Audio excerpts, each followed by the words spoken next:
Masquera saying Mure Zimbabwe, welcome to our channel Zim Confessions and Deep Secrets. Kana kariki time kakuku hapa na channel.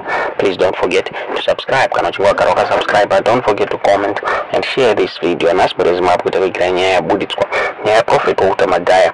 Yerukunetsa nyaya yavo ni ma businessmen ku Israel arukunzi vakabira 3 million United States dollars vamagaya varikunzi vakapiwa mari as an investment since vaifanira kuita joint venture nemaIsraelites aya paproject yekumina gold saka zviri kunzi kubva vapiwa mari mugore 2022 maIsraelites aya akashamisika kuti hapana progress yati yaitika paproject yavakainvestera in mure Zimbabwe. So vabuda maIsraelites aya achitaura ivo vachiti vaendesa nyaya yekucourt ende vabuda vakapromisa vakati if they don't get justice mumacourts emuno muZimbabwe vane capacity uyezve vane mari yekuendesa vamagaya ku International Criminal Court mure Zimbabwe.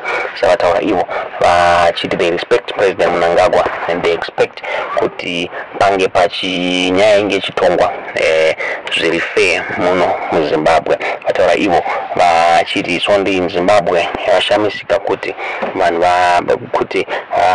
vanhu vanobira mari vachishandisa zita raMwari zvichinzi sondi muZimbabwe zvekuti the men of God vanobira vanhu mari mure Zimbabwe vabuda vachidiscourage zvakare vanhu vari kubuda vachitora mapictures napresident Emmerson Mnangagwa voshandisa mapictures kuluwa mainvestors. So they've said kuti vari kusvika kwekupedzisira nenyaya iyi chinzi zvikasatongwa zviri fair muno muZimbabwe they are going ku International Criminal Court nenyaya iyi zvakakurudzira Zimbabwe naMnangagwa kuti vakwanisewo kutonga nyaya zvakanaka kuitira mainvestors achauya achida kuinvesta for the future sake kuti vaone kuti mari yavo iri in safe hands mure Zimbabwe. Ndo nyaya yatavigira muzvara nhasi. Tudze zvamuri kufunga pamusoro penyaya iyi mucomment section.